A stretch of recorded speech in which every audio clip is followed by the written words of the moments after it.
Call to order the Thursday, February 15th, 2018 meeting of the Radnor Township Zoning Hearing Board. If you could please consider joining us in the Pledge of Allegiance. Pledge allegiance to the flag of the United States of America and to the republic for which it stands, one nation, under God, indivisible, with liberty and justice for all.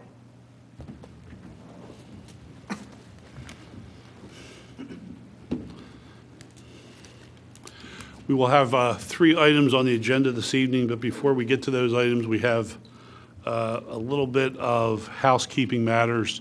In January, because the commissioners had not completed their appointment process for this board, we had deferred our organizational meeting for 2018. So as a result, we're going to handle a couple housekeeping matters here in terms of organizing the board for the balance of the meetings here for 2018. The first item would be a call for nominations to serve as chair of the board. I nominate Bill Martin. Is there a second? I second. I should hold my breath. Any discussions? Okay, all those in favor say aye. Aye. Motion passes. We need to elect a vice chair. I nominate George Nagel. Any second? Second. Any discussions? Hearing none, all those in favor say aye. Aye. Thank you. We need to appoint a solicitor for 2018. Do I hear a nomination? John Ryan. Nomination of Second. John Ryan, which has been seconded. Any discussion? None. Hearing none, all those in favor say aye. Aye. Aye. Okay. Thank you to the board. At the meeting of the commissioners earlier this week, the commissioners appointed 2 new alternates to our zoning board. And the new alternates, Scott Simon and Raul Katari, are here with us this evening. We welcome them to the board, and we appreciate their willingness to serve. And for those of us who may be visiting, when we have a full complement of our 5 members, our alternates participate in the meeting, can ask questions, can share their observations, but when we vote on matters, it will just be the 5 of us, the 5 standing members who will be voting. If one of the members either had to recuse themselves or were not in attendance, then one or both of the alternates would be voting. I want to mention that Bud Hirsch, who had served as an alternate for us over the last several years, his term ended as of the end of December 2017. And on behalf of the board, I want to express our appreciation to Bud for his service on the Zoning Hearing Board. Here, here. Okay. All right, now we're going to move to the matters of substance. 534 Hilaire Road. Is that the right pronunciation, by the way, Jim? Correct. All right, please step forward as I read this. The applicant, Charles and Joy Boshin, property located at 534 Hilaire Road and zoned R3, seek a variance from the side yard requirements of Zoning Code Section 280-25D1 in order to construct an attached garage addition to the southwest corner of the existing dwelling. The garage will create a compliant west yard setback of 15 feet, but will leave an existing non-compliant east yard of 11.6 feet. The aggregate side yard, therefore, will be 26.6 feet, which will also be non-compliant. There's no other location on the property that is suitable for construction of the garage. Note, the Zoning Hearing Board found in Appeal 2287 that a hardship exists peculiar to this property, not created by the applicants because of the lot's, quote, extreme narrowness, 77.6 feet at the building line, and orientation of the existing residence, close quote. And the alternative, applicants contend that the proposed addition is permitted by right. Mr. Greenfield, I assume you represent the applicant? Yes, that's correct. Want to proceed? Certainly. I want to call Mr. Charles Boshin up, and I guess we should both be sworn in because I'll be taking the board through the exhibit package as well. Okay, please. If you'll both raise your right hand, you do solemnly swear or affirm this testimony you're about to give will be the truth, the whole truth, nothing but the truth. I do. And sir, state your full name for me. Charles Boshin.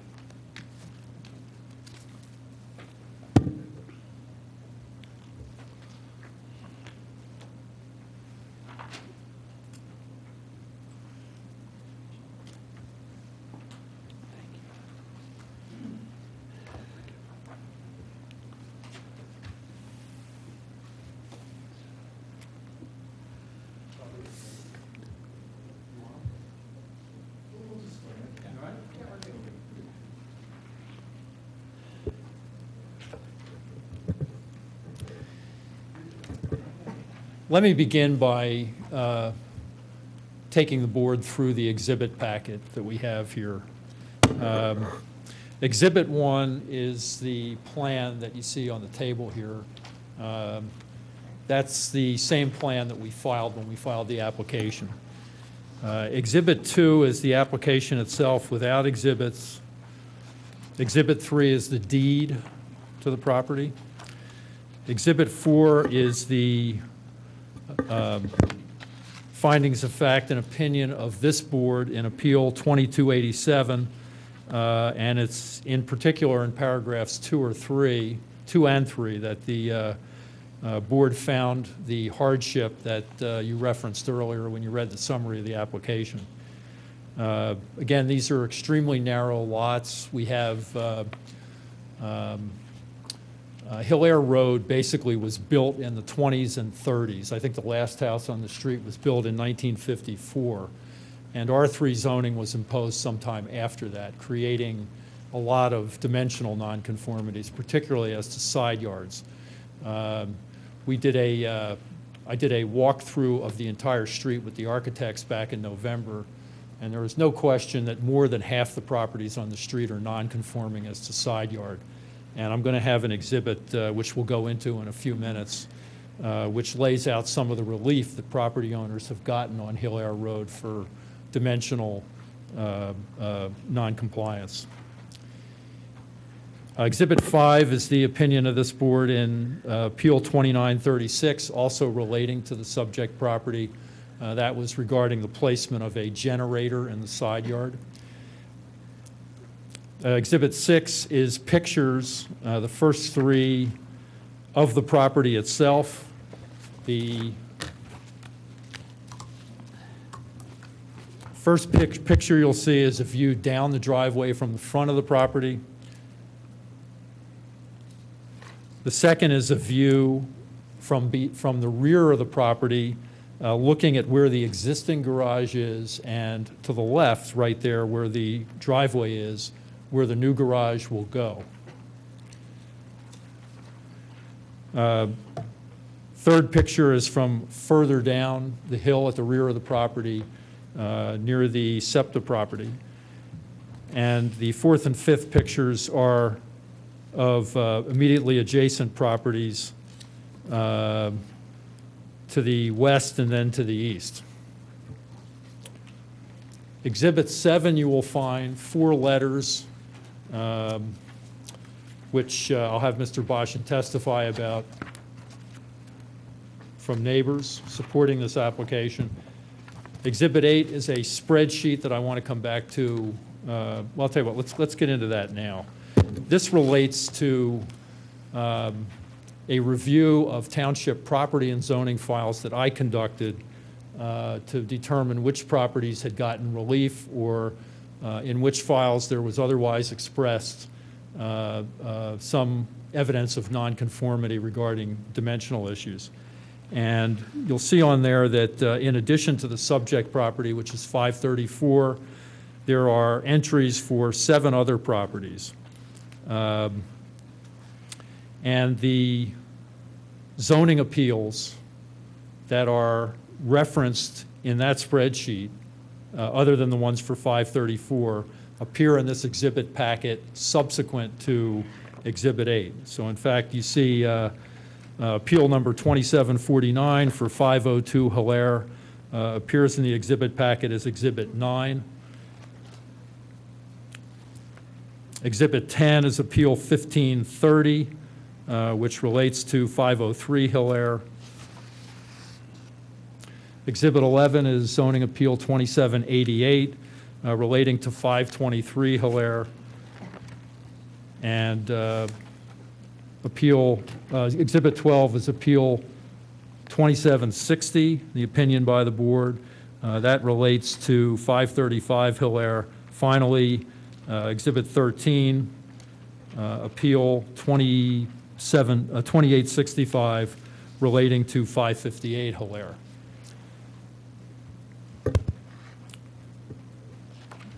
Mr. Boshin, you see the plan that's marked as Exhibit, it's Exhibit 1 that's on the table?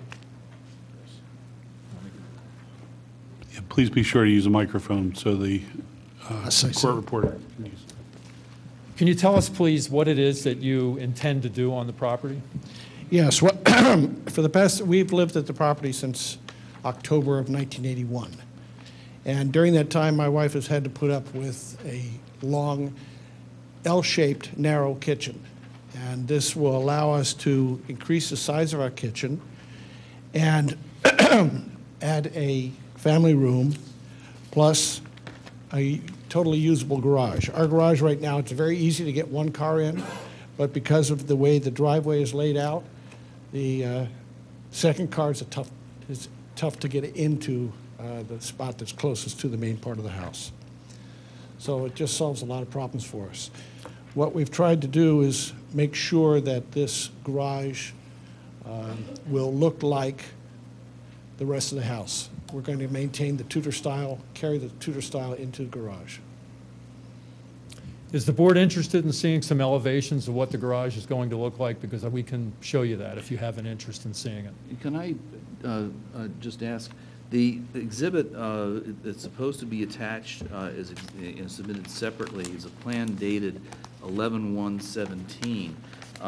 The one that I believe I got for this is dated May 16 and last revised 11/16. Have I got the wrong plan? No, you have the right one. It's dated May 16th, but you'll see below that it says issued for permit 11/1/17. Is that on your copy of the plan, Mr. Yeah, Ryan? there it is. So we should, then that clarifies it. Yeah, it's the same plan, I'm pretty sure. And it was then revised on the issue for a permit on 11/1/17, and then it was actually then subsequently revised on the 16th, right? On May 16th? No, November. No, on the right margin. On the right margin, it shows the addition of the location of the dry well. Right, correct. Okay, Yep, that's the same one. okay. Yep. Before I answer your question about the elevations, I'm just having problems getting my head around this. The current garage is coming down or being reused? The structure's being preserved, I think, correct? Okay, that is becoming the expanded What kitchen. we're doing is building a garage right onto the house. And that area that is currently the garage will be turned into a kitchen and family room. I understand. I think it's a technical matter. The issue of the appearance is probably not germane to our discussion, so I think that we'll pass on that offer. Thank you. Okay. Mr. Boshin, are you adding any impervious coverage as part of this project? No, we're not. The garage, or the new garage, will go on totally what is currently impervious asphalt. You can see that in section 6. The second, I believe the second photograph shows the back end of that asphalt. Now, let me show you. I'm sorry. There's one other location on the plan that shows an addition in addition to the garage. There's a very small additional That is new actually, construction. that's actually part of a deck where we got a variance back in 2000. I believe you have that one. too. Yeah, it's. So that's already impervious. Yes.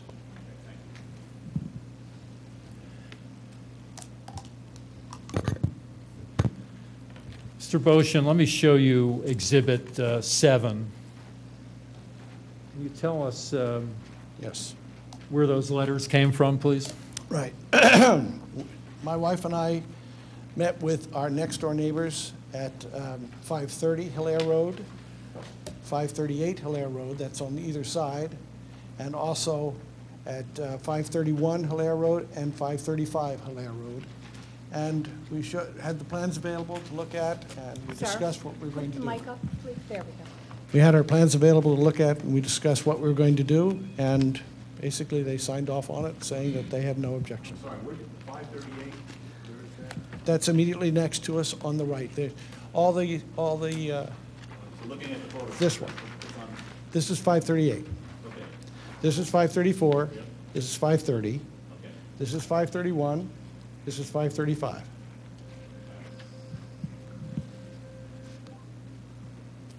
So those are the four closest properties to you.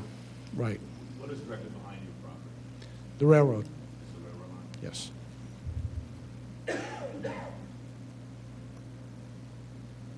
Do any members of the board, including the alternates, have any other questions of the witnesses? Want to move your exhibits? We move our exhibits. Okay. Stand by. Is there anyone else in the audience who wants to be heard as to this application? Okay. Before we turn to board discussion, I'll just ask one more time. Do any of the board members have any questions of either council or the property owner? Okay, thank you. Relax. I will open it up either for comment or for a motion.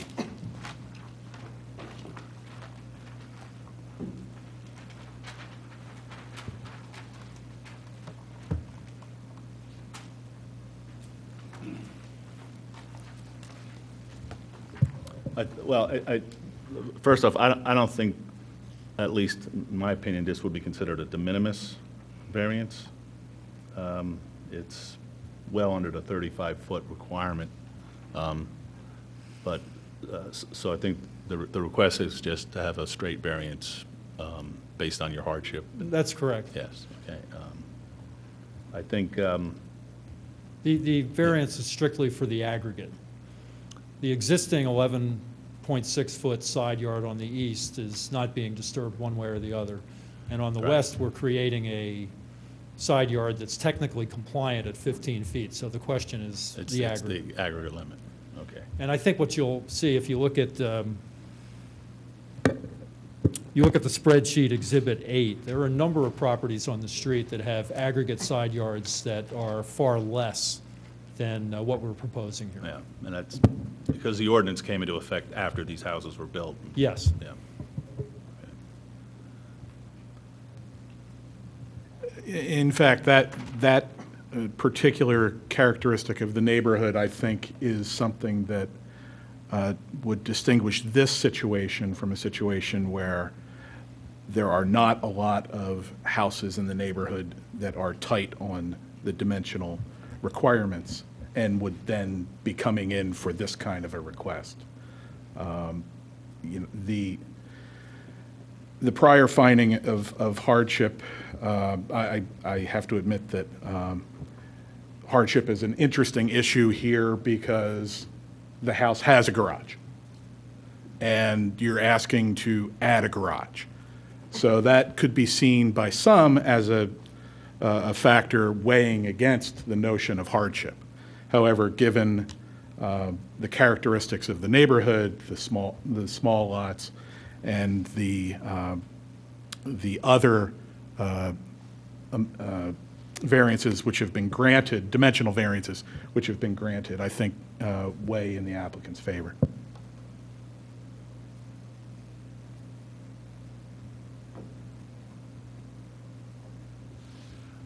I'm sympathetic to both those points, and I think it's of great significance that the letters are in here from all the impacted neighbors. I think if we were being quite technical, I could argue that a garage is not a requirement for a residence in Radnor, so the hardship being required to allow for the garage, that being said, I'm reluctant to be hyper-technical in a fashion which prevents somebody to utilize their property when nobody's nose seems to be out of joint. Well, I think the hardship is the size of the lot, and if you start with the premise that the property owner can do whatever they want with their property, except if it's not allowed under the zoning code or otherwise, and there's a rule here that will not allow them to do what they want with their property, and they're asking for a variance from that rule. And the hardship is not based on what they want to do, it's based on the size of the lot, I think, so. But I guess the thing I'm trying to get my head around is really this case is about a desire for a bigger kitchen. That's really what the case is about, right? Like Well, there is a kitchen, there is a garage. They just want a bigger garage. Right. Is that hardship? It is, I think it is a hardship because they can't do it because of the size of the property. May Mr. Boshin explain Yeah. what the issues are with the current garage? The current- No, no. Okay. because we- There is a we're just- garage. We're just in discussion right now. Okay. Well, that being said, I think I'm open to hearing a motion. I'll make a motion to accept the application for relief. Is there a second to that motion? I will second it. Okay. So now, do we want to have any more discussion or debate on the motion as it exists? Seeing none, we're going to call for a vote. All those, I'm sorry. There, I just want to, because of the way the notice was published, this is a motion to approve a variance as opposed to the alternative suggestion that this is permitted by right. Is that correct? yeah. Okay, thank you. Okay, motion to grant a variance per the request. All those in favor say aye. Aye. Aye. Opposed? Opposed. Motion carries 4-1. Good luck with your project. Thank you. Next is Appeal 3012, 321 West Lancaster Avenue. And as the applicant approaches, we will read the appeal into the record. The applicant, First Resource Bank, property located at 321 West Lancaster Avenue in Zone CO, seeks a variance from Section 280-103B11 to allow a stacking length of less than 12 vehicles. Section 280-109A to allow a fence height of greater than 6 feet for the purposes of providing a greater buffer to the properties abutting the rear of the subject property. Section 280-122C2 to permit the proposed wall sign to exceed a sign height of 15 feet above the existing grade, and any other variances and/or relief that the zoning hearing board may deem necessary. Council, before you start, I noticed that waiting for us, and Kevin, this may be a question for you, was a review by the township engineer.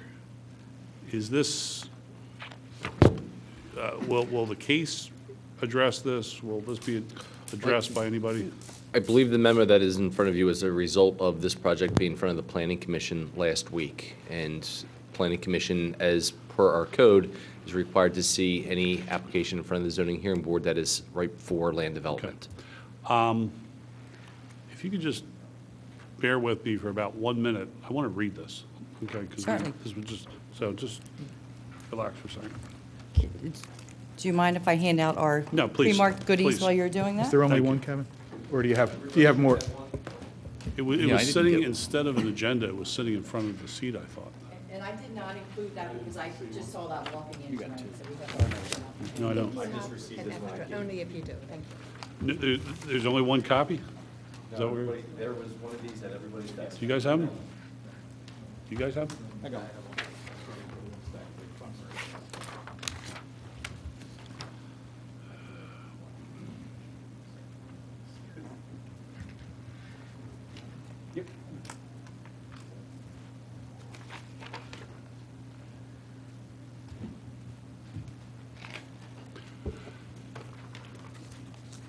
Okay, guys.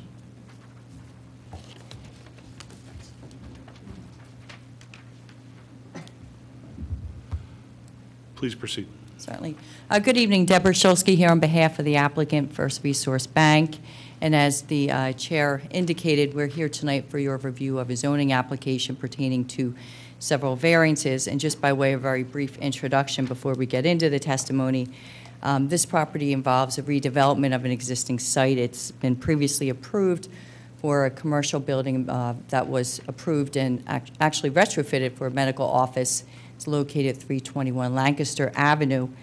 The original application had sought, as you mentioned, 3 variances with respect to the height of the fence, with respect to stacking to allow for a drive-through associated with the proposed use, which is a bank and permitted in this particular zoning district, and then third, with respect to the sign height. As a result of comments we received at the Planning Commission meeting that we attended last week, and we were very fortunate to attend that meeting. The Planning Commission had a number of exceptional comments. We were able to redesign our plan, we think, to address their comments. One, importantly, we have agreed to withdraw the variance for the sign. They were not supportive of that, so we are agreeing to withdraw that request. So we're only here before you this evening on the height of the fence along the rear of the property and the stacking.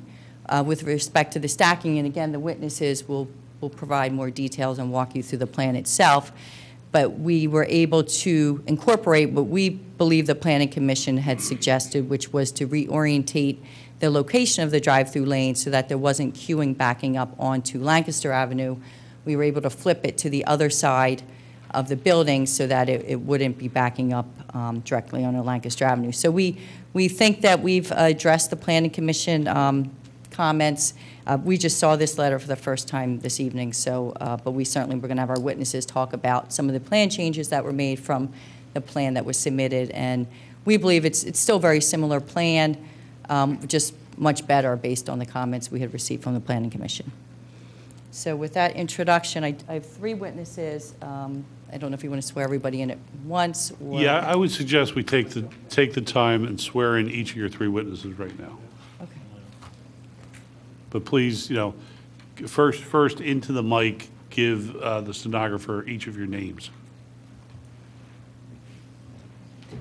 If everyone will raise the right hand, you swear or affirm to tell the truth, the whole truth, nothing but the truth. I do. And your names one at a time.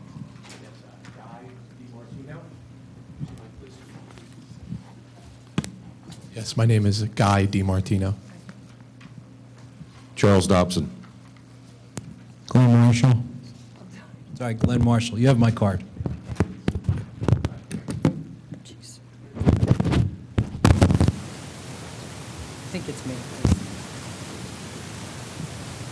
So the first witness that I would call is Glenn Marshall to establish standing and provide some background as to what's being proposed.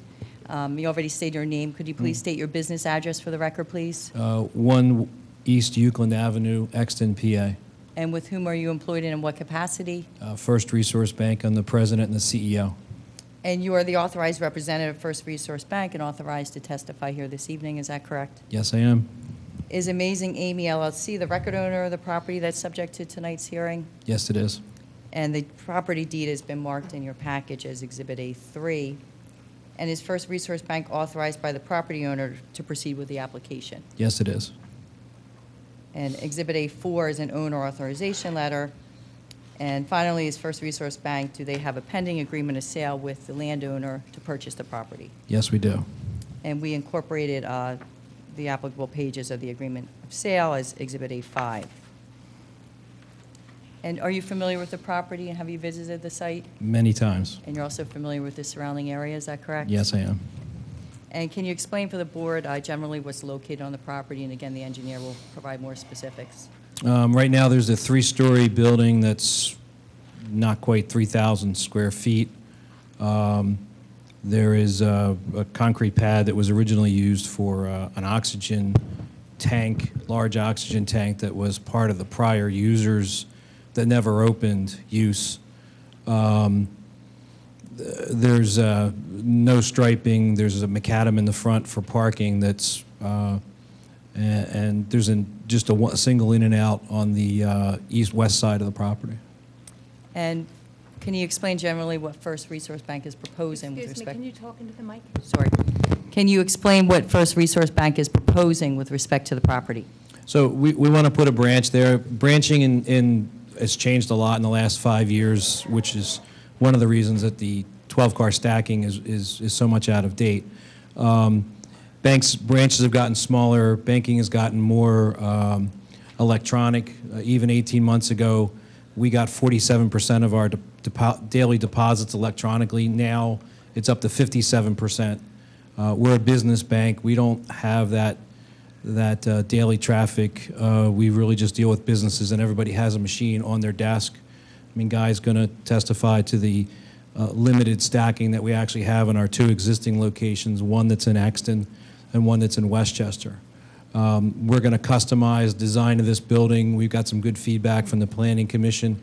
We have a standard look that's on our website that won't fit in this location, so we will adapt that to fit a Wayne look, which is what the Planning Commission had asked us to do. And the other facilities that you mentioned, Exton and the other facility, are they generally consistent with your location at Radnor in terms of the demographics and the property location? Each one of those submarkets is different. Radnor's different than Westchester and Exton. What we generally look for a location that's going to have the potential to be $100 million in deposits. Wayne is a $4.2 billion deposit market. Westchester is 2.9, and Exton is 2.2. So we're looking for high potential deposit markets. We'll have a limited number of locations in them, but it's really a way for us to vault into a larger geographic area electronically. And you heard me earlier just describe the variances that were being requested and the fact that the applicant has agreed to withdraw the sign variance. And on behalf of the applicant, are you agreeable to withdraw that? Yes, So I am. We would just be proceeding with those 2 variances. And did you have an opportunity to speak with any of your neighbors about the proposed application? I spoke to the gentleman that owns the paint store next door. His questions were really related to the vegetation. He doesn't like the pine trees that are on the site. We've already gone through some of that design work, and we're ready to go to the shade tree commission once we get over some of these hurdles. He is not very enamored of the current trees that are on the property because they leave a mess. But talked to him about the sign variance, which would be in the back of the property, and he was totally fine with, and he said stay in touch, so I would obviously stay in touch with him as things proceed. Okay. And in addition to the notices that were required by the Township Code, did you also send specific notices to the adjacent property owners, welcome them to reach out to you if they had any questions? Yes, and my card was in there with my cell number. I didn't hear from anybody else, but happy to speak with everybody. We have residential neighbors in the Exton location, and we have no issues. We're a good neighbor, even on the residential buffers there. And that's all the questions I have of this witness. For a quick clarification, Sure. could you take the exhibit tab 6, which is the aerial photograph, Yes. and just Go ahead. point for us the property, the subject property and the paint store? The paint store is right here. Okay. This is the subject property. It's right behind those trees. Yeah, right behind those trees, sorry. Okay, fine. Yeah. That's right. Thank you. Okay.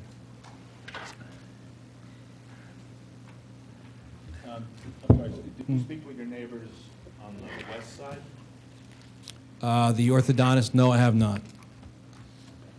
Were they given notice of this meeting, I suppose? Yes, as was the residential behind. And we sent separate letters to them with my business card on them. My card has my cell number. Happy to talk to anybody. I serve on a planning commission, so I get it. Just a quick question, just for the record. The notice indicates that the zoning is CO, but is there a small portion of R4 on this property? In the back, yes. The back, there's a triangle in the back that Chuck can show you the plan for. Yes, back, I'm going to do like this. This line right back here, that's Right. R4.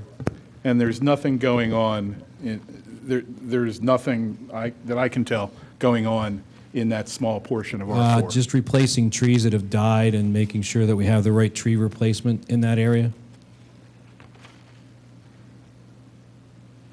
Any other questions of this witness? Thank you. All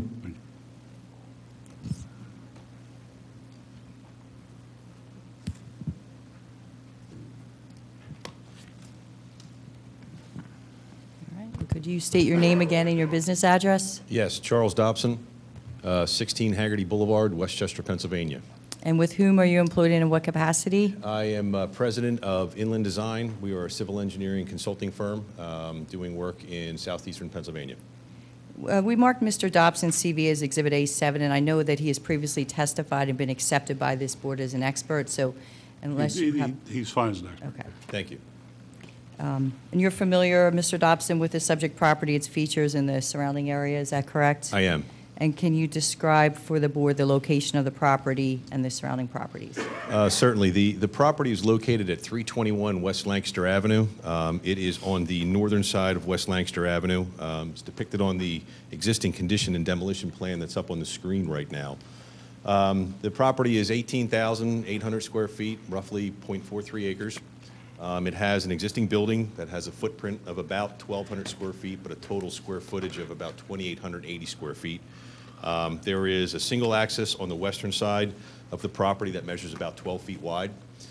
There is parking areas in the front of the building and the rear of the building that are fairly undefined. There is no striping, there's no delineation of travel lanes, directional signage, or anything like that. There is, as Mr. Marshall testified, there is a concrete pad in the rear of the parking area, which was previously used for a large oxygen tank that was part of the, I guess, proposed medical office facility that was going to be there. From a vegetation standpoint, there is, on the eastern property line, there is a number of fairly large spruce trees. There is an arborvitae hedgerow along the rear property line, which is bordering our neighbors, our residential neighbor to the rear. That arborvitae hedgerow is pretty well dilapidated and certainly in need of replacing. There is two hackberry trees located along the streetscape of West Lancaster Avenue, and that's pretty much it. We have, on the eastern property line, we have an orthodontist appointment that Mr. Marshall just spoke about, and on the eastern property line, we have a Sherwin-Williams paint store. So we have commercial uses along West Lancaster Avenue, and we have residential uses to the north of the property in the R4 district. And just for purposes of the record, the exhibit that Mr. Dobson is referring to is the existing conditions and demolition plan, which is marked as sheet 1 of Exhibit A8. And your office also prepared a proposed site plan, is that correct? Yes, it is. And did you revise that plan as a result of certain comments made by the Planning Commission at a recent meeting? We did. So why don't you take the board through exhibit, the initial site plan that was submitted with the application is sheet 2 of Exhibit A8, and then the revised site plan that we're introducing tonight is Exhibit A9. Certainly. The original proposal was to have, to maintain the existing building in its entirety, the footprint of the existing building in its entirety. We would add a small amount of building addition on top of what is currently a concrete patio in the rear of the building. Access to the site would be taken along the eastern property line, and it would circulate northward and then westward, and then circulate back out the current western access point. So we'd have one entrance or one point of access was for ingress, the other point of access was for egress only.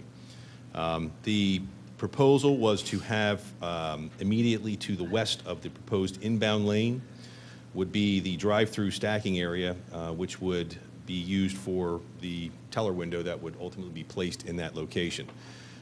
Initially, we had shown a short stacking lane because information from First Resource Bank indicated that based on the usage of their customer base that they really have very little drive-through activity. Mr. DiMartino will testify more about the findings of a study that he prepared in that regard. The site plan itself is fairly unremarkable. We have a total of 2 parking spaces in the front. One of them is ADA accessible, and we have the balance of the parking spaces in the rear. To the upper right-hand corner of the parking area, we identified an area that would be used for dumpster location, perhaps a HVAC unit, and other mechanicals, maybe a generator that would be required for the bank. And then with respect to the plan, the revisions that were made in order to accommodate the comments from the Planning Commission, can you explain for the board what changes were made as referenced on Exhibit A9? Yes. Okay. So subsequent to our discussion with the Planning Commission, where we got a lot of really good feedback, the primary concern or question from the Planning Commission was, we understand what your stacking analysis tells us, and we're okay with what you showed us, but we have a concern relative to the location of the window being on the eastern side of the building and having only 2 or 3 cars stacking ability before the cars are going to start to queue out to West Lancaster Avenue. So the suggestion was made that perhaps we could relocate the drive-through window from the western side of the building, or excuse me, the eastern side of the building to the western side of the building. So this sketch that we prepared in that regard shows just that. What we've done is we've eliminated the western access altogether. We've made a single access, which is 24 feet wide, which allows two-way traffic without conflict. The traffic can travel into the site along the eastern property line, and as it maneuvers to the rear of the property, it can either queue up into the drive-through lane, which is identified on the western property, the western side of the building, and you'll note that there is a proposed teller window, which is an approximate location of where the teller window would be. We've identified 4 stacking spaces on the plan. Each of those stacking spaces is 25 feet long, which is required by the ITE manual, and that was brought up by your township traffic engineer in her review of our original application. What we did then is we reduced the size of the building a little bit, so instead of a proposed 2,500 square foot building, we're now looking at a building that's 2,250 square feet. And that subsequently allowed us to reduce parking requirements by 1, so we have a total parking requirement now of 9 spaces versus 10 on the prior application, or the prior exhibit. And overall, the circulation pattern is greatly improved. I think that the recommendation from the Planning Commission was actually really beneficial to us in our planning exercise. It allowed us to look at the project a little differently as far as what we intended to do with the building. And I think overall we came up with a superior plan. Are you familiar with the applicable ordinance requirements and the MPC requirements with respect to the grant of a variance? I am. And, well, first of all, I should ask you to explain for the board. I think they understand the stacking variance that you just described. Mm-hmm. There's also a variance for the fence, and can you explain why that variance is being requested? Certainly. The applicant in its other 2 locations has always been sensitive to its residential neighbors. So the thought was that knowing that the township has a maximum allowable fence height of 6 feet, they thought perhaps it would be beneficial to the residential neighbor to the rear to extend the height of the fence along the rear property line to 8 feet. And the intent there was simply to provide additional buffering, potentially from headlight glare during evening hours, additional just buffering, physical buffering, because we know that there's I noted that there was a play set in the back area, so they probably have some small children back there, so it just seemed to make sense from a planning standpoint to do that. So it was the stacking queue length that we requested, and then the fence height as well.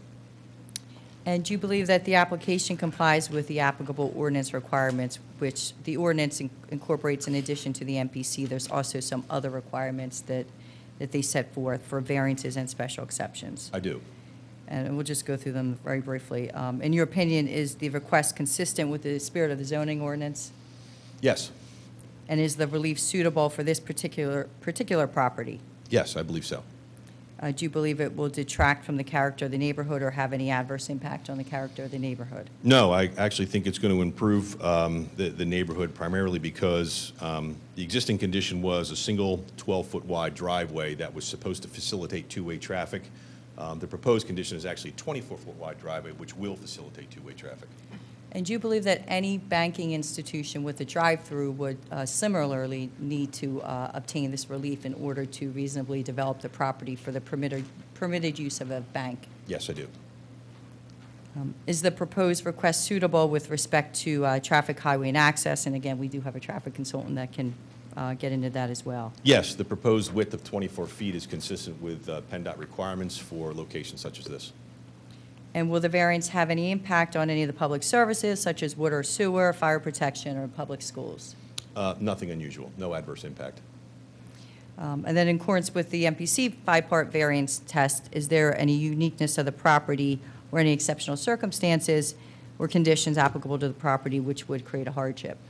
In this particular instance, I think it's generally the shape and size of the property that creates the circumstance where we need to get the relief from the stacking.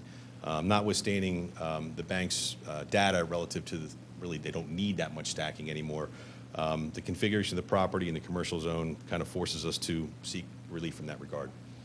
And I think you already mentioned that in your opinion it wouldn't alter the character of the neighborhood. And also that, I believe you testified that any other similar banking institution would need this use as well. Correct. And do you believe the request that's being sought would be the minimum relief necessary with the least modification in order to reasonably redevelop this site for the bank use? I do. That's all the questions I have of this witness. Has the applicant been in dialogue with the rear property owner? We had sent letters, individual letters to them with Mr. Marshall's business card and asking them to reach out to him if they had any questions. And I believe the car, I have not heard from happy to speak with them. I'm sorry, my bad. I have not heard from them. I'm happy to speak with them, but they have my card with my cell, but I haven't heard from anyone. I haven't heard from any of the residential people behind us. Okay. Okay? Thank you. Any other questions for this witness? Yes, I have a couple questions. First, and if probably the revised plan, which is A9, is not the best plan to show this on, but where does the fence end on the eastern side of the property? The fence on the eastern side of the property, there is a fence that it ends roughly about midline of the existing building to the east. That's west? Oh, thank you. Thank That's you. the western side. Eastern property line. The other east, right. Thank you, George. It's easy to get mixed up sometimes. On the eastern property line, which I think was your original question, the fence ends roughly about midline of the building. I think it's a chain link fence currently. The proposal would be to have it be a 6-foot high on the eastern and western property lines, probably like a vinyl clad fence. And then Where does the 8-foot fence begin and end? The 8-foot fence would be along the entire length of the rear property line. And it's hard to see that on the plan. I just want to make sure that that is shown on the plan. I got the sense, at least from what used to be I'm sorry. I got the sense from what used to be the plan that it might have ended prior to that, but if it goes all the way. Well, 9 has a note on the west side, proposed 8-foot white vinyl fence. That's correct. That's a typo. That 8-foot is only supposed to be along the rear property line. The side property lines would simply have a 6-foot fence. Okay. Okay. That, I mean, to the extent that we get to the point of actually granting relief, we're going to be making reference to a plan, which you've now indicated is inaccurate. Is that correct? It has an incorrect label on it, yes. Okay. Okay, moving on. You were before planning. I had the pleasure of watching that meeting at home in my pajamas. And in terms of, and I didn't, for some reason, I did not get a copy of the letter from the Planning Commission. I looked at Kevin's copy quickly. Did the Planning Commission specify a preferred number of stacking spaces that would have alleviated their concerns? I mean, the original plan, I believe you've testified, provided for 3 stacking spaces. It appears now that you've added 1.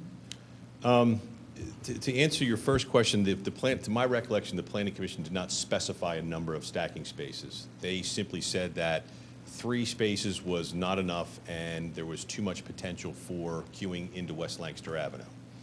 So this plan, the revised plan, I've shown 4, which is easily accommodated, and the length of the ingress driveway can provide another 4 for a total of 8.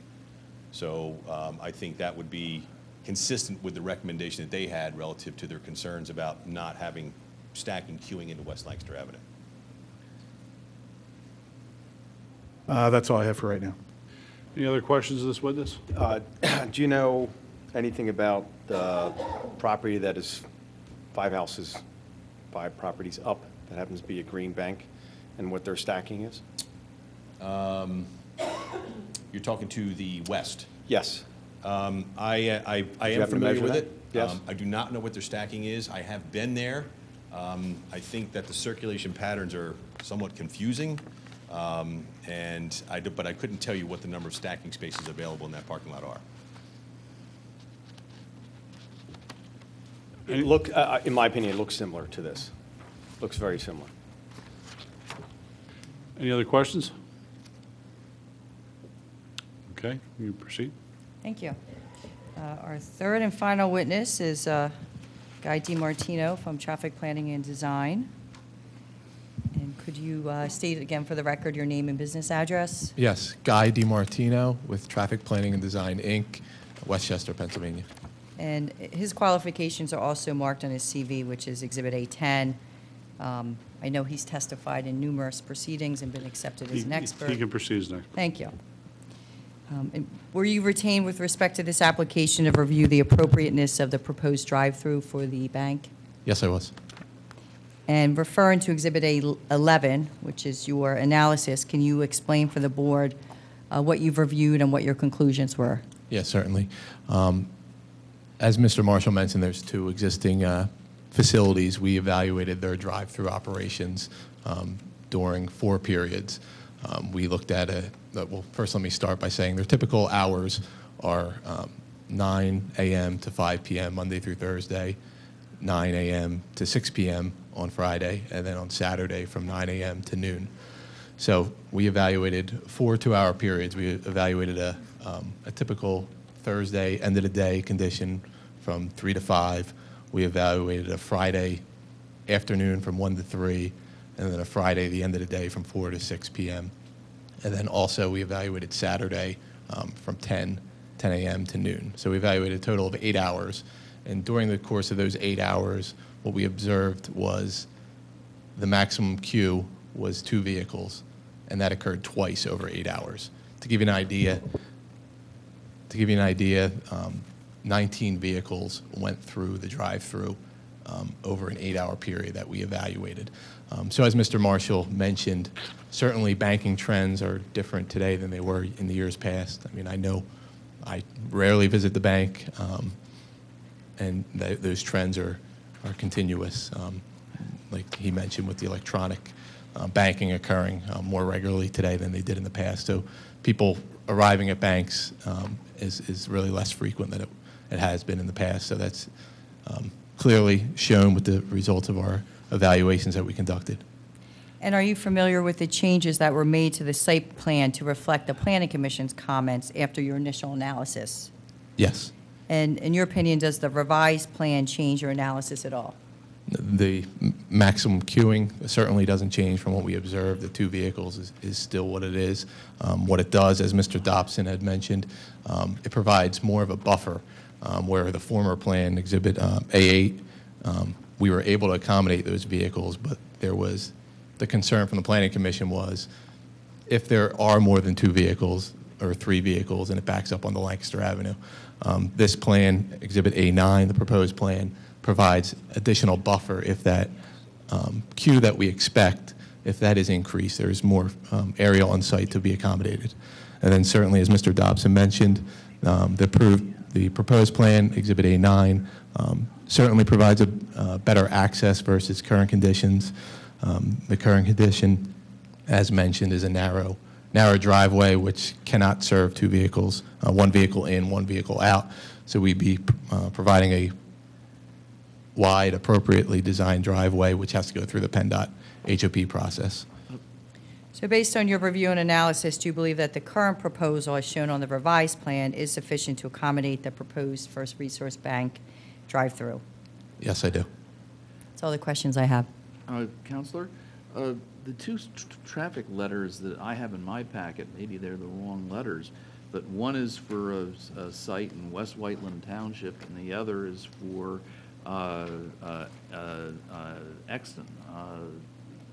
I think what they did was they did a study of the bank's other 2 locations as being demonstrative of what would likely occur here.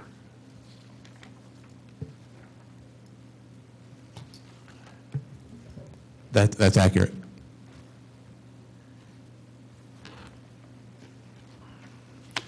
The, just out of an excess of caution, there was nothing peculiar on any of these days in terms of weather. They were normal winter days as opposed to 5 inches of snow or ice or anything that would have depressed activity. They were typical days, and that's ironic that you asked that because they were actually postponed a number of times due to inclement weather. We would So- have caught you.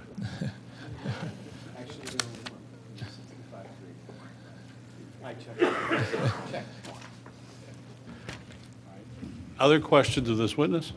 Yes, I have some questions. The analysis of the other properties, was it solely for the purpose of identifying the stacking? Yes. Okay.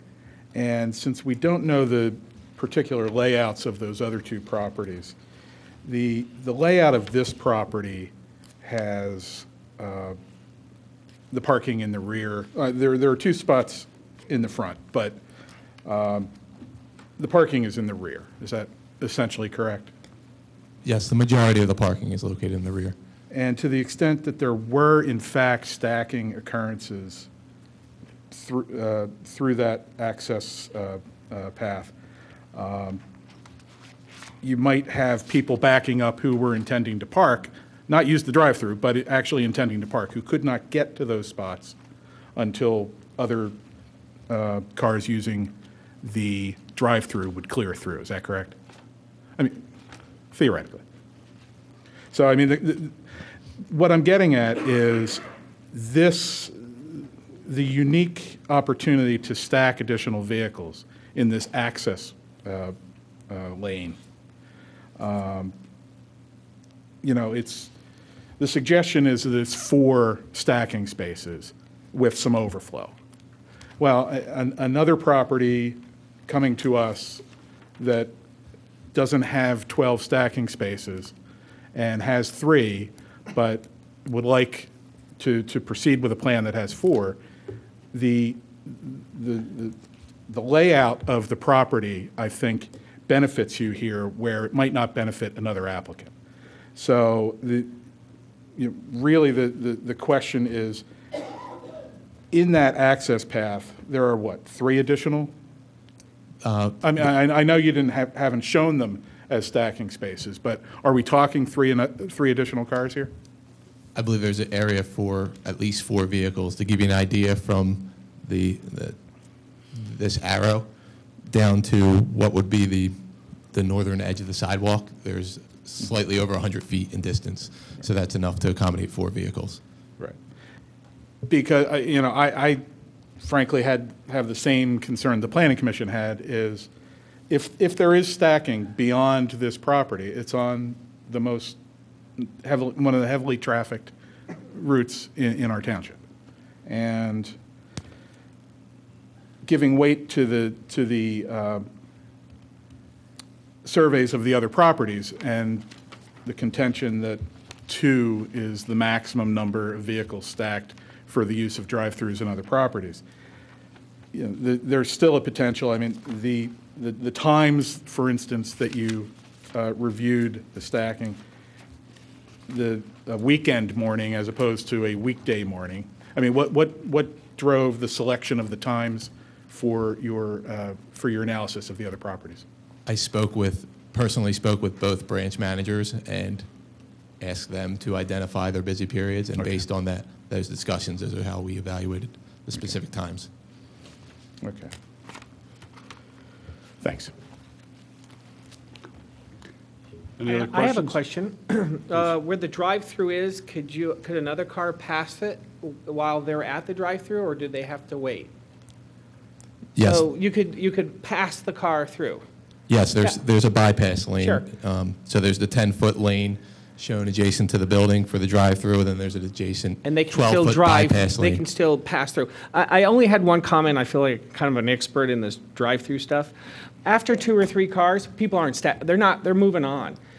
Phenomenon will be is if you have 3 cars stacked, people are not going to keep going. I know this for a fact. This is what I do. So I will tell you, just as you process, after a certain point, they're not going to stack anymore. They're not going to stack 7 or 8 deep. People just don't do that.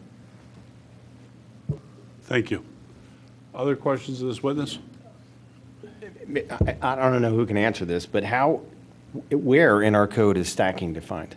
Is it in any way? Because how do I know when stacking should start and when it should end when we're measuring? Yeah, so can an expert help me? You know, because I'm not sure if the stacking is 4 or if it's 8. So to meaning, I don't know what the variance is. I would think 100 feet, you fit more than 4 cars. Because our code of parking space is 20 feet for a car in length, but I think we're doing 25 here. So Kevin, are you aware of anywhere? I don't believe there's a specific definition, but I would look at the first car at the drive-through as not counting, and then take it to the standard parking stall size, which would be 20 feet, you know, as a rough estimate. Any then space behind that first car that's already queued in would be considered the stacking lane. So going around the building would not be considered stacking? It could be. It could be. If there's lane that then would. Space. Yes. So Okay. I would try to differentiate between those that are stacking versus through circulation. So at the point where through circulation no longer can happen, that's where your stacking would end. Got it, okay. That makes sense. And a question John was alluding to, I just want to make sure. If cars surprisingly did begin to queue up beyond the handful of stacking alongside, presumably that's not wide enough that a car could pass through to the right in order to park in the back? It's not. It's proposed as 12 feet Okay, wide. thank you. Is it possible, given zoning, specifically impervious, could you make that wider so you could have 2 cars? Because then maybe you could have a good argument that you could at least get 8, and stacking of 8 is a hell of a lot better than stacking with 4 for when our code says 12. No, the impervious coverage limit in this district is 50%, or rather the green area requirement. So really, you can only get to 50%, and we're pretty much at that now. Relative to the prior question about the length of the automobile, our initial analysis did use a 20-foot car length, but we were advised by your township's traffic engineer that 25-foot was more appropriate. Not sure, I don't know any vehicles that are 25 feet long, and especially these days, they seem to be getting maybe a little bit smaller. So, you know, we're doing our best to kind of figure this out. You got to hang around the pickup areas at our local schools sometimes. Other questions for the traffic engineer? Seeing none, thank you. Wrap up and submit We your have no additional, we would documents. just request that our exhibits be entered into the record. Mr. Chairman, we ought to probably mark the Planning Commission letter as T1, Township 1. Thank you, and we will. Okay. Thank you very much. Is there anyone else? Thank you. Is there anyone in the audience who wants to be heard as to this application? Okay, seeing none. Open this up for any comments from members?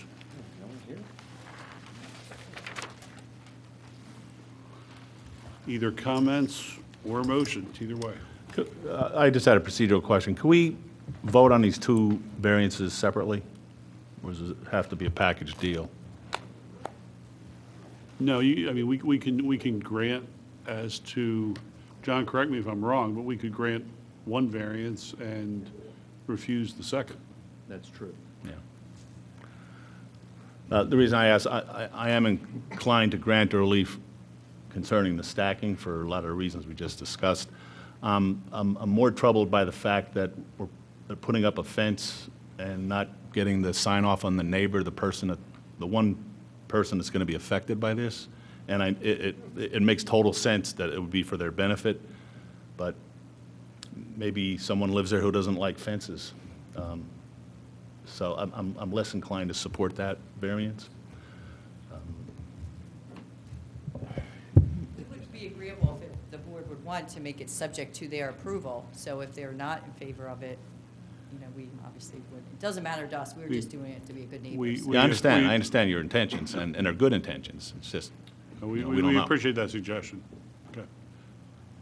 Well, if that's the case, I think we'd have to do it by 2 votes to make sure that because if they're both together and they don't do the fence, they lose the variance. Because they have to build the variance within 6 months. So I think we should do it separately in that case, but. Let's stay on general thoughts as to the substance of the application, and we can fine tune if at the point we have a consensus. Yeah, I also had some concerns about not And I understand you made the appropriate efforts to reach out to the affected neighbor to try to get take their temperature in terms of the fence. You know, and as I understand the testimony, this is an 8-foot white vinyl fence and opaque. I mean, it's not shadow box or anything like that. It's just a solid white fence. We might have to modify that in land development. Typically, what we have is a vinyl cream-colored fence. So you can power wash either side of it. It's no maintenance at all for either side. The residential neighbor in Exton loves it because you just got to hose it off and it looks great. Yeah, but of course, it's all subjective, and there's no guaranteeing that the affected neighbor will appreciate that particular design theme. So I like the idea of conditioning the variance upon the consent of the affected neighbor. Now, of course, the next question is, an argument can be made, you have 2 affected residential neighbors. Is that correct? I mean, it's the rear property line of the property has a small segment that... That other neighbor is a commercial building, okay. So it's not residential. There's only one residential neighbor. I'm less concerned if it's a residential neighbor than a commercial neighbor than a residential neighbor. The stacking issue, again, I think I've gotten comfortable with the notion that we have 4, you know, if a parade of 25-foot cars goes west on Lancaster Avenue, you'll have 4 other spots. Yeah, I think that I've gotten comfortable with that. Brad or Matt, you want to share any thoughts? Yeah, I've gotten comfortable with the stacking also. And with the fence, I was concerned, but then when you mentioned the conditionality or that proposal, that would make me more comfortable if the neighbors on the back, but I would say both neighbors gave the approval for it. I mean, it's weird because I usually don't go in favor of variances for impervious, but I would actually give the variance, or I'd be in favor of giving a variance to widen that east side entranceway, just because I think having 8 there is a lot better than just having 4, and I'm concerned that if it gets backed up, again, we're in West Lancaster, that is not really a great road to be on. And again, I don't think we're talking about a huge amount of impervious here, but obviously I'm in favor of the reduction in stacking, but I would like to get it as close to 12 as we could. But I realize also that means coming back in front of us with a new plan. I guess I'll share 2 thoughts. One is from my 25-plus years with the Wells Fargo in Rosemont, I've never seen more than 2 cars queued up at the drive-through. And I would also repeat a point I made in last month's meeting, is that I'm probably more flexible than perhaps I've been in the past as it relates to retail space, given the challenges that retail face at a macroeconomic level. You know, we don't want to put too many burdens on the retail properties in town and end up with a bunch of empty storefronts. That's my perspective. So let me get back to John for a clarification. John, is it legal to grant a variance with a condition that a sign-off be received from a neighboring property owner in order to utilize it? I think that there's... Use your mic, John. I think that's a little shaky to have, because it's a private, it brings in a private right of consent, as opposed to our decision is based on, you know, due process and a public, you know, forum and public stuff. We've had, in the past, agreements with neighbors where the neighbors have come in, and even so, we tend to sift out what are legitimate planning concerns for the decision and not address the other concerns that the neighbor wants just because the neighbor wants it. We don't want the township policing purely private concerns of neighbors, but I'm a little uncomfortable with it. Yeah, I agree with that. I can just see the bank or any other business taking over baskets of cheer to the neighbor, or other things, but. Tide Pods? Yeah. And, you know, granted, they are not here tonight, and I'm making the assumption they got notice. Mr. Chairman, just- I am troubled by the fact that they don't, you know, we don't know what their wishes are, but that's not to say Kevin, you they don't wanted get the to? relief. Sure.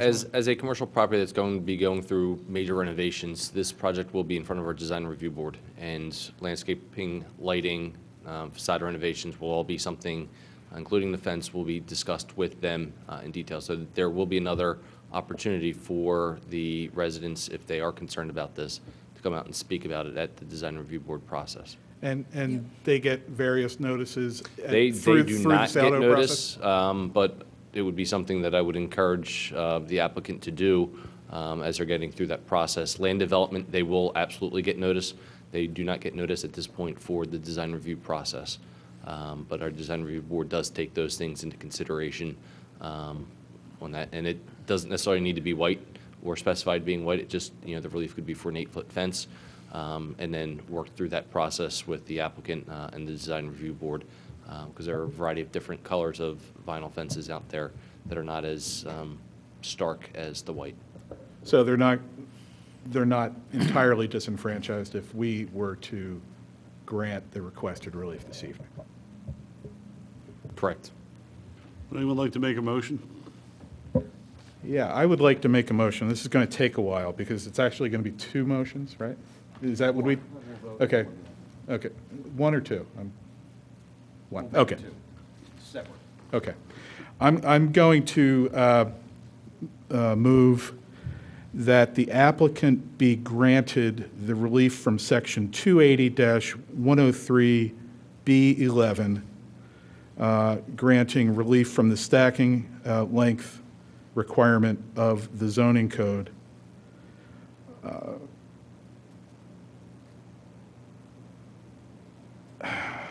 Period. Yeah, no, yeah, it's period. Period. There's a motion, is there a second? I'll second. Okay, we have a motion to vote on any specific debate on this motion. So this is the variance on stacking. We've talked about any more? Okay, hearing none, we'll call that for a vote. All those in favor say aye. Aye. It passes 5-0. So we've addressed the stacking issue. There's a pending request for a variance as it relates to a fence on the north border of the property. Does anyone make a motion in that regard? Yes, I'll make this motion as well. I move that the applicant be granted the relief from Section 280-109A to allow a fence height of greater than 6 feet, provided that the location of that fence be specifically and correctly identified on the plan that is provided to us this evening as Exhibit A9. Can we amend that to say no more than 8 feet instead of just greater than 6?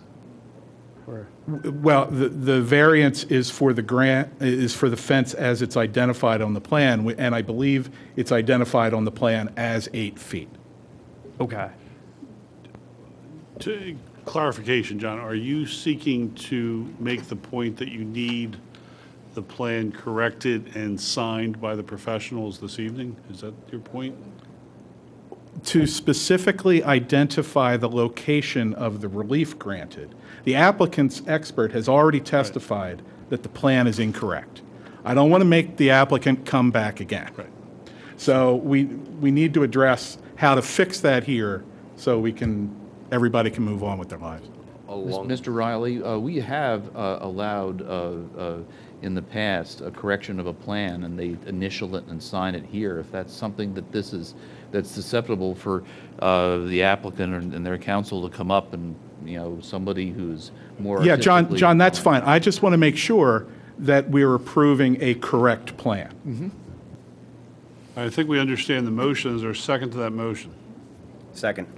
Okay, so there's a motion to approve a variance for a fence consistent with the plan, which will be clarified to reflect the testimony that was before us this evening.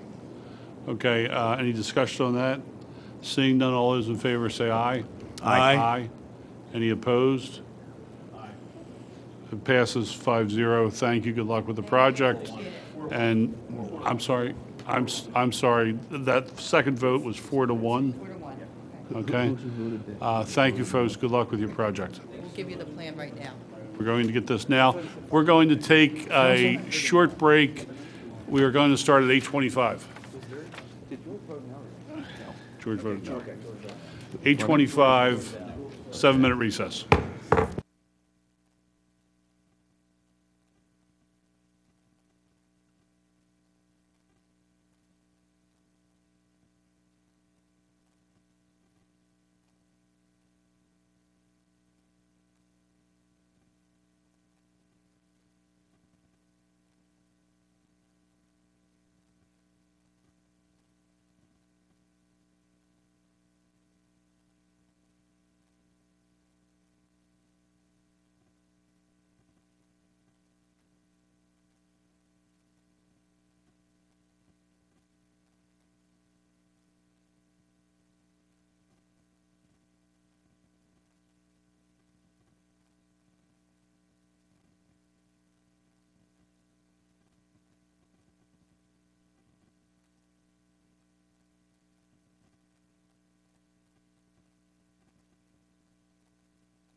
there's actually a new product, it's called CBD, and it's the derivative that takes the hallucinogenic, so it's THC but without the hallucinogenic. You have arthritis, you have things, and so I got a guy who's going to give it me line, and I'm hoping to, it's very expensive, but again, oils, juices, everything you can think of, water, but it's all, there's no THC in it, so it's the holistic properties of it, and I know, hey, I understand, it's a new world. You're not listening? Zoning hearing board, back in the session, appeal number 3013, the applicant Leslie Enright, property located at 108 Owens Lane, zone R5, seeks to replace its current garage with a new garage, which will not increase the current nonconformities in regard to front yard setback, side yard setback, and parking within the front yard setback. Applicant seeks a variance for the following sections of zoning code: 280-35A7 and 280-105F, or such other relief consistent with the plan submitted herein. In the alternative, applicant contends that the relief is permitted by right. Thank you. Nick Cornelia, representing the applicant Leslie Enright. Ma'am, if you'll raise your right hand, you solemnly swear or affirm the testimony you're about to give will be the truth, the whole truth, nothing but the truth. I do. Thank you. And speak into the mic, please. State your name, please. Leslie Enright. Thank you. Just by way of brief discussion, this is on Owens Lane. I don't know if you're familiar with Owens Lane. It comes off of West Wayne, very narrow, unique road. It looks like it's probably one of the oldest roads in Radnor when you look at the homes. The homes are all kind of right on the street line. It's a very narrow street. Really, it's only used by the people who live back there. It's not really a cut through or anything of that nature. There's an existing garage, basically almost right on the front right-of-way line. It's set back a little bit, but you'll see that it really is dead area in front of it. It's not really, the road in front of it is not really used. Also, the existing garage is on the neighbor's property line. Again, it goes back to probably 1910s, 1920s, and the existing garage is actually over the neighbor's property line, on the neighbor's property. That's why, one of the reasons why we want to remove the garage, pull it back so that it's on Ms. Enright's property, so that we don't have any issues regarding adverse possession or anything of that nature. We do have a letter from that neighbor agreeing to this and being in support of the application. Leslie? Leslie, you're the owner of 108 Owens Lane, right? Yes, that's right. And you purchased it in 1994? Yes. And I show the board a copy of the deed that I have marked as A2. Showing you the plan. Actually, since you purchased it, have you made any structural changes to either your home or the garage? No. And you live in a twin, correct? That's right. So just looking at the plans marked as A3, on the left-hand side is existing conditions, and it shows your property, as we said, as a twin, correct? Yes. And it shows the garage, and you see a portion of the garage is actually on your neighbor's, over your neighbor's property line, or over your property line on your neighbor's property. Is that right? Yes, that's right. And we will submit a letter from him supporting your application. Is that right? That's right. And this other structure shown on existing conditions plan, that's actually his garage. Yes. And we'll be better able to see that by photographs that we'll present to the board, right? Yes. And so what your proposal is actually, you're not going to increase the existing nonconformity. You're going to maintain the existing front yard setback regarding the garage itself. That's right. And you'll pull the garage back onto your property, right? Yes. And it's slightly, the existing garage is 16 feet long by about 9.8 feet wide, and you're making it a little bit wider and a little bit longer, is that right? That's right. Now, the existing garage, can you even fit a car in it, or can you maneuver in and out of a car? You can get in. It's very tight. You can't open your door enough to get out. And you have to, if you pull really far to the right-hand side, you can squeeze out, but you can't open your door, and it's really risky. Do you even park your car in there? I do not. Is there street parking? Yes, Okay, and pretty much everyone parks on the street? that's right. Now, referring to the proposed condition plan, again, as we noticed in the plan, you're pulling it onto your property, correct? Mm-hmm. And you're keeping the same setback along the street as currently exists? Yes. Is that right? And we'll see by the pictures, but they're also here, this double line here. What is that double line? That's a retaining wall. Okay, and it's a retaining wall between the garage and your existing home? Your house? Well, it's ahead. in front of the garage and goes over in front of my property. All right. And again, we'll show photographs to better able to see it. Now, you heard me refer to Owens Lane itself, and I'm going to show you what I've marked as A4. And if you look at Owens Lane, let's get some boundaries here. Here's West Wayne Avenue, correct? West Yes, Wayne, yep. all right, and Bloomingdale, Yes, all right, and so Conestoga Road would be where? over here. Okay, down Right below. there. Okay. And off of West Wayne, we'll see Owens Lane comes in here, is that right? That's right. And then it goes down toward Bloomingdale. But before it hits Bloomingdale, it takes a jog to the left right here. Yes. And is that where your house is located? Yes, it's right on the corner here, and my garage is right here. Where there's an X on it, right, Yes. indicated by X. Going to show you also, just to show the flow, is this a one-way or two-way street? It's one way. And it's one way from West Wayne through to Bloomingdale? Yes. And again, A5, this represents the flow of the street, and again, showing the curvature. That's right. And looking at the homes, too, that you can also see on A4, the homes on Owens Lane, where are they located in regards to the street itself? Are they close to the street? Very close, very close. There's a sidewalk between the homes and there's a little bit of yard, but it's very close to the street. And again, that's kind of shown on A6 on both sides. You see that the homes are very close to the street, right? Mm-hmm. Yes, And actually, the garage across from you, that's also very close to the street. that's right. Again, A6, just again, another photograph kind of showing Owens Lane, right? Yes. And now this is a Google map looking down on Owens from West Wayne. And this shows kind of around your garage. It shows like a lighter area and then a darker area. Yes. What is that? That's the path that the cars would take to go by. So there's actually an area, as soon as you get past the retaining wall, that cars really don't use. That's right, not at all. And again, just going through these photographs again, A7 again shows the picture that we've been talking about regarding Owens Lane. Yes. And A8, so looking at A8, the house in that picture, that would be the house to your, I guess if you're facing your house, to the left of your twin. That's right.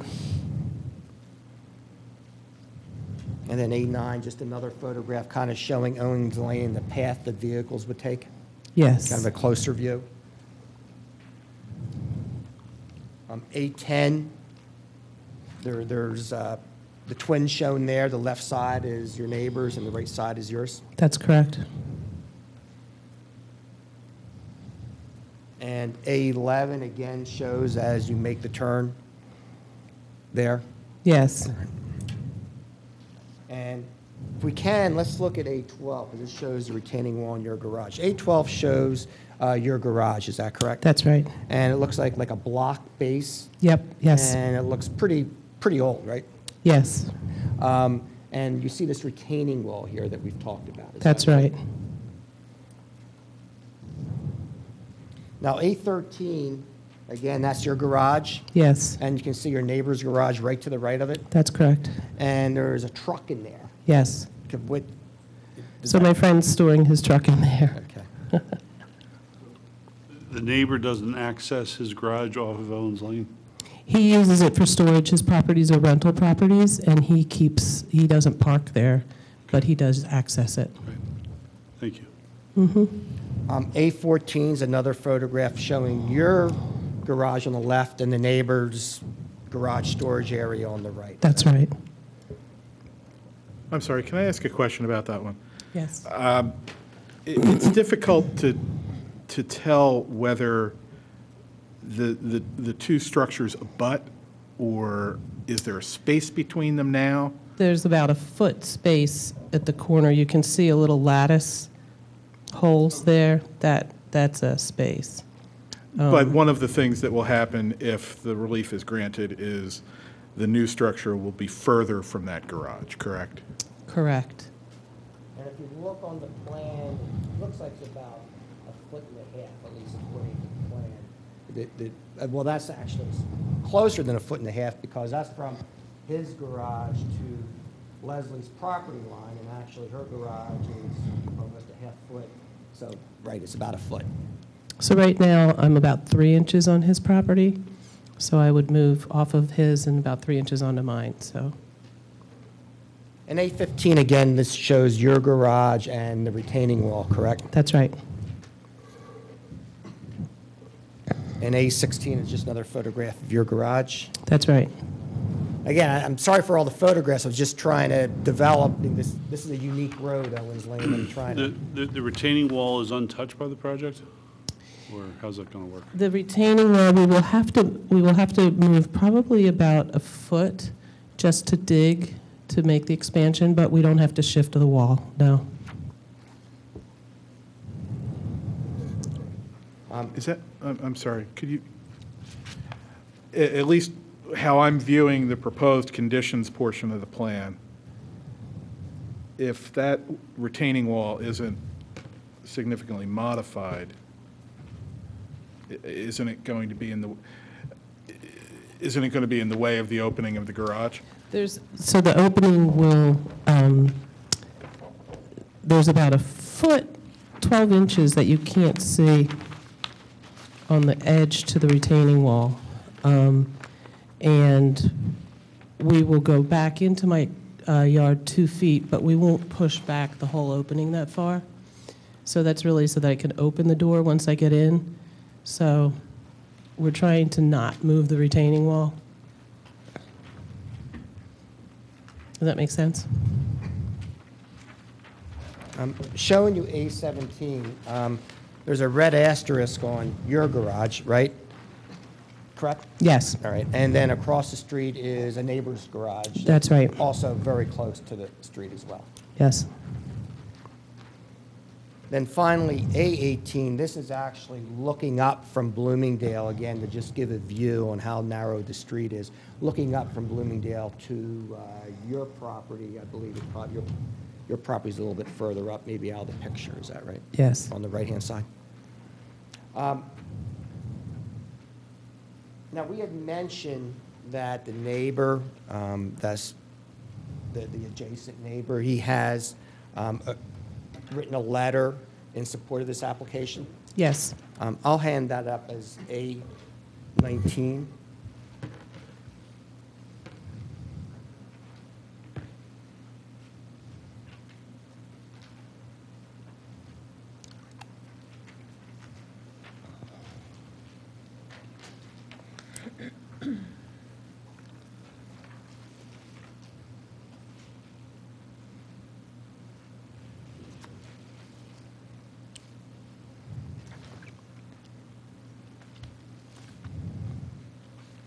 Also, what's your understanding of when your garage and house was constructed?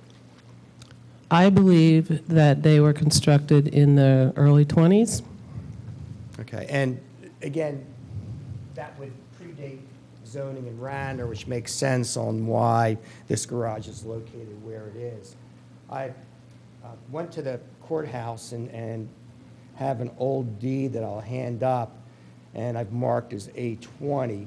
And basically, the description in that old deed refers to a 1911 plan that this lot was created from. And so I'll just hand that up for the board, and then I'm going to hand up as A21 from the zoning code. It's from the 1928 zoning code that shows Owen Lane, shows the zoning for Owen Lane, and shows that actually there were setback requirements back in 1928, which leads us to the conclusion that this predated any of that requirements in zoning.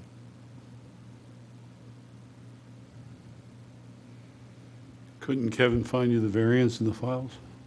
There is no variance in the file, thank God. We can just have it. It's the first thing you generally check to make certain.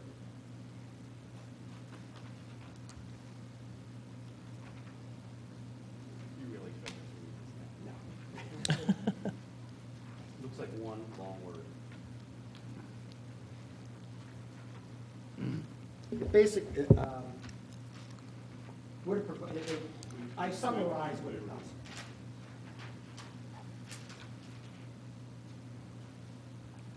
does. Point of question. I mean, you're going for, how's the section? Relief for something being in the front yard. Is this really the front yard?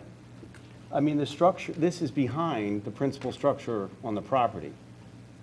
So why is this not considered the side yard?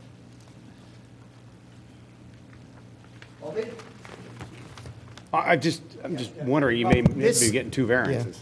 Yeah, this is the side yard, which we do need as well. Right, And you then need this the is 3 front foot, yard. right? Yeah. But And you're then also this is the going front for 105, I forget what it is. Yeah, one is side and one is front. Remember, in Front. front too, it says you can't park in the front yard setback, you know, and that's one of the reasons why we had that as well. So, so really, we do need relief both on the side here, this is the side property, here's the front, here's the lots. Again, it's very oddly, uniquely shaped the way it's constructed, because here's the house, as we said, here's a retaining wall, and the lot goes back and then cuts over like this as far as it going back as well. So really, we do need relief, I believe, from both this side and the front yard setback. So did you submit an application and you got rejections from Kevin on these 2 points, or you were anticipating? There was an application submitted before me that Kevin kicked back because the garage was on the other person's property line. Oh, there you go. So Okay. then I submitted, and I just assumed, I don't know if I spoke to Kevin, I don't recall, but I just assumed that that's what we would need. Kevin, would your interpretation be this garage is on the front yard setback? Well, if I recall, you look at the plan with the way the lot is configured, that the structure is right along that front property line. So even though geographically it looks like it's sitting back, the right-of-way also bends in that area. So it would still be in the front yard. No, but I'm going to put electricity in. I'm curious as to what happens now when we get heavy rain with this location, because I'm drawing your attention to A15. It seems that there's a change in grade downward to the, presumably what will be the new entrance to the garage. So are you anticipating doing anything that would deal with stormwater, although you may not technically be required to do it for this application? There's nothing currently in the plan. Have you had issues before? The water comes down the street and goes down, just keeps going down to Bloomingdale.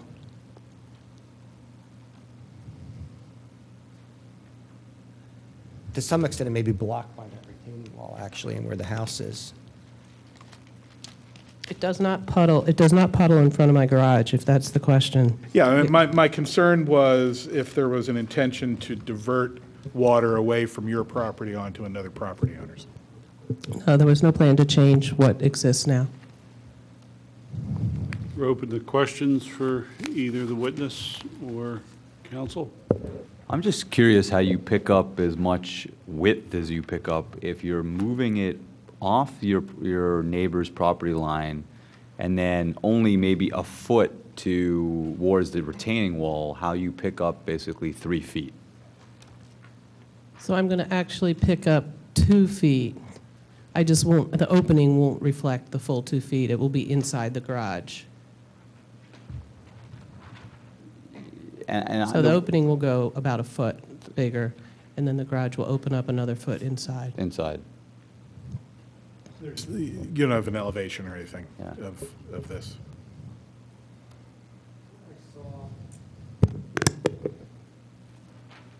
There are some elevations here. Here's 405. You see a 405 here.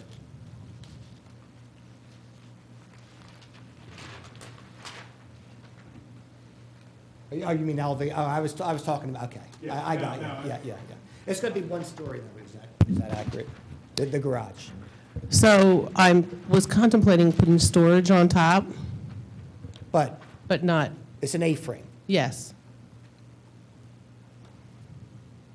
So But the full width of the garage will not be used for the opening. There will be space on That's either right. one or another side or both of the opening. That's correct. Right, so that the exterior side of the wall that you're going to move will go beyond that retaining wall. That's right. Yeah, but just the portion basically that is past that retaining wall. That's right. Yeah. I'm sorry, John, I misinterpreted what you were looking at. Yeah. I thought you were looking at grade. Yeah, okay. Other questions? Anything else? Just request the exhibits be a part of it. Okay, the exhibits will be part of the record. Thank you. Is there anyone else who wants to be heard on this matter?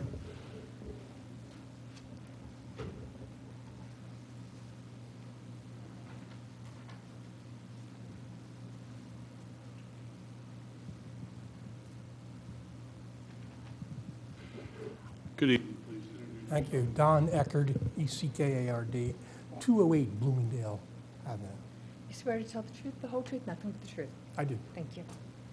Our property is directly across the street on that little dog leg. So here is the edge of my property. Sir, can you use the hand mic, please? I'm sorry. This is the corner of my property, and it goes down to Bloomingdale Avenue. So the edge of my garage is also non-conforming. It's right on the property line. It's directly across the street from the applicant's garage. Would you like to share with us regarding your perspective? 2 things I would like to share with you, actually. We have no objection to the applicant's petition for variance. It's not going to impact us in a negative way at all. It will probably be an improvement.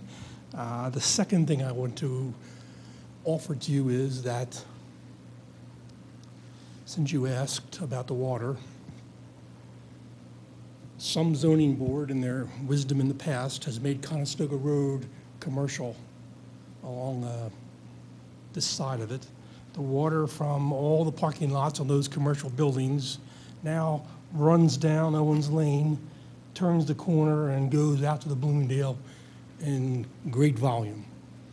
So that impacts us more than the changing of the garage. Okay? Question? We appreciate you coming out, and I think, Kevin, who works with development with the township, has heard you, and I think that, what you want to do is keep your eyes open for circumstances that may trigger more impervious coverage, either on Conestoga or elsewhere, and bring to their attention No, the I circumstances understand. you're I'm having. giving you a backhanded compliment by saying that in the past, these things weren't considered, and it's created a deluge when there's a heavy rain, so. Okay. We appreciate you coming Good out and work. sharing your perspective. Thank you. Okay, either comments or a motion? I'll make a motion, grant a variance per the testimony and plans under zoning code 28035A7 and 28105F. Second. Okay. Now, I'm not going to spend more than 3 or 4 minutes on academic discussion, but I'm just, the vote will be there. The vote will be there. My question is, You want it to go to 9 o'clock, I got you. my question is, Embedded in that is an assumption, what, that there is a hardship because of the nature of the parcel and the street.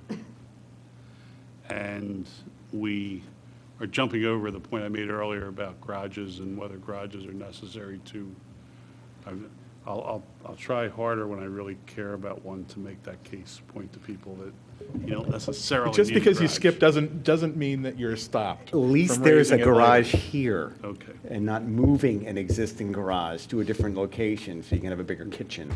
Okay. We will end discussion That's of. There's, you're talking about a need hardship as opposed to a property line hardship. I think again, there's a difference. we've exhausted the amount of time I want to use for you folks with this academic point. Okay, there's a motion. All those in favor say aye. Aye. None opposed, 5-0 passes. Good luck with your project. Thank you. Take us out. Meeting adjourned.